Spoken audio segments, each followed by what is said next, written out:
Hey students, in this video we're going to be talking about the politics of the 1920s with the Harding and Coolidge administration, and with them the scandals that ran amok.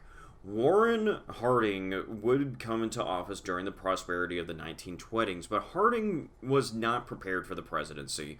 Harding was a pushover of a president who would fear to harm others' feelings, especially his friends. This made Harding ripe for political corruption.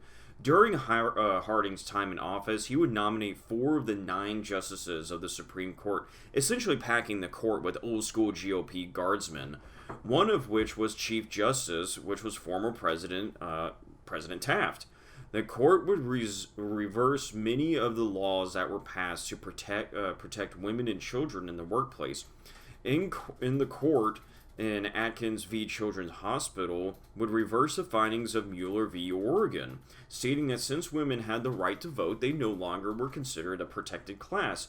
Under Harding, the enforcement of antitrust laws were lax at best, allowing corporations to expand. Harding would put into power railroad sympathizers who would choose not to enforce the law with the Interstate Commerce Commission. The aftermath of the war started to take its toll on the United States. Industries such as railroads, steel production, and maritime shipping that were once dependent on the wartime demand were starting to fail. A 2-month-long strike of steel workers would be met by a bloody end by Harding's pro-big business Attorney General Daughtry. Under the new labor-hostile administration, unions would wither, with nearly 30% of their membership being reduced from 1920 to 1930. Wartime veterans with the American Legion would lobby Congress for the payment of lost wages during the war. This would be vetoed by Harding and future President Calvin Coolidge, but Congress would override Coolidge in 1924. The United States would increasingly become more isolationist when the world was being more intertwined. Harding understood that the United States could not stay out of the world altogether and would send unofficial observers to the League of Nations to keep tabs on the international community.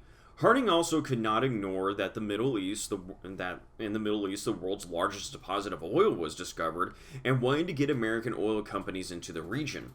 Disarmament was still an international issue that was popular. At this time, Britain still had the largest navy in the world, but the United States was quickly closing the gap. Meanwhile, Japan was still aggressively expanding in the Pacific. The eagle and the lion could not ignore the rising sun. The United States, Britain, and Japan would enter into the Nine Powers Treaty, where the United States and Britain agreed not to expand their holdings in the Pacific. Japan agreed to not build any more large tonnage vessels, but the agreement did not state any limitation on smaller vessels. Japan would increase production on cruisers, battleships, and submarines, poising them to be able to keep their gains during World War II.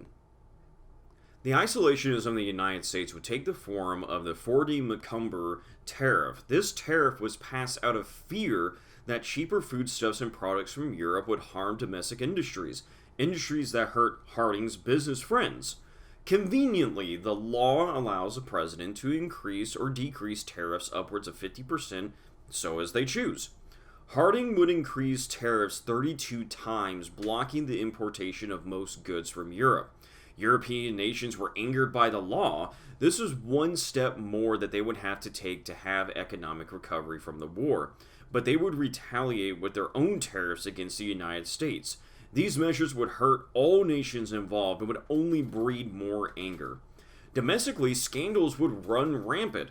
Colonel Charles R. Forbes would steal about $200 million from the government building veteran hospitals. The worst scandal was the Teapot Dome scandal. Albert B. Fall, Secretary of the Interior, would trick Harding and the Naval Secretary to transfer the invaluable oil fields of Teapot Dome and Elk Hills to the Department of the Interior. Afterwards, he would take bribes from oil companies and allow them to lease land to drill. The information would leak out and lead to the indictment of Fall and others, but some of them would not see any jail time. Harding would be spared from most of the scandals because he would die on August 2nd, 1923 on a speech-making tour, and thus the presidency of Silent Cal Coolidge would begin. Well, students, that's it for this video. Make sure that you are reading your books, wash your hands, and do not touch your face, and stay inside.